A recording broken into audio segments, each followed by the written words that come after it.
هنعمل البانيه بقى بطريقة سهلة وبسيطة، ومش هنحتاج ان احنا نحطه في دقيق ولا بيض ولا بقسماط. احنا تعالوا نشوف النهاردة هنعمله مع بعض ازاي، وهيطلع معاكي ولا هيفك منك ولا هيعمل طبقة ولا حاجة، وهيبقى مقرمش وجميل ومن في نفس الوقت جوسي من جوه. هنا معايا كيلو من البانيه، غسلته كويس جدا، وهبدأ بقى هنا ايه هنعمل التتبيلة بتاعته. هنا معايا بيضتين. هوفر عليكي بقى ايه يعني ما تدنكيش بقى تجيبي تشيلي من هنا وتحطي هنا، لا. هنا معايا بيضتين وكوبايه من الزبادي، وهنا البهارات ملح وفلفل اسود و7 بهارات. لو عايزه تحطي بهارات اللي هي بتاعت كنور حطي، وذره صغيره من الكركم. هنا بديل المفروض اصلا يبقى حليب، بس ما كانش عندي حليب ساعتها، فحطيت علبة زبادي بداله. وهنا معايا 4 معالق من الدقيق. الدقيق ده حسب ما انت ايه هيديك القوام اللي انا هوريهولك دلوقتي. هتزودي واحدة واحدة يعني، مش هما 4 معالق، لا انت هتزودي واحدة واحدة. هنخلطهم كويس جدا مع بعض زي ما انتم شايفين كده. وبعد كده ايه هزود حبة من المية او حبة من الحليب زي ما قلتلك، وهيديني القوام اللي انت شايفاه ده كده. هنقع فيه البانيه وهسيبه لمدة ساعة على الأقل عشان ياخد من التتبيلة. يبقى احنا هنا كده وفرنا الخطوات دي كلها.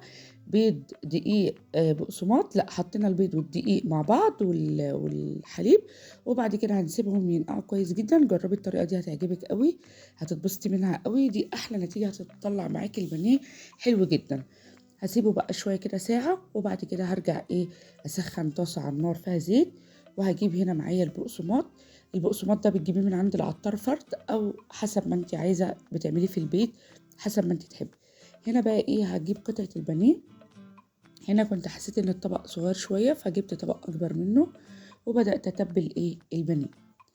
هنا بعد ما تبلت البانيه بقى في البقسماط، يبقى انا كده وفرت الخطوات دي كلها وحطيتهم في بولة كلهم مرة واحدة. وجربي الطريقة دي هتعجبك جدا. هنا بقى ايه تبلت البانيه وسبته في التلاجة حبة، عشان ايه يعني شوفي حتى وانا بشيله ما ما يوقعش منك ولا اي حاجة. هنا معايا زيت سخن، ونزلت بالبانيه زي ما انت شايفة بالشكل ده كده اهوت. جربوها يا بنات، الطريقة دي هتعجبكم جدا. احلى طريقة للبانيه، عمره ما هيفصل منك ولا هيبوظ منك ابدا. هنا خلاص كنت حمرت الكمية كلها.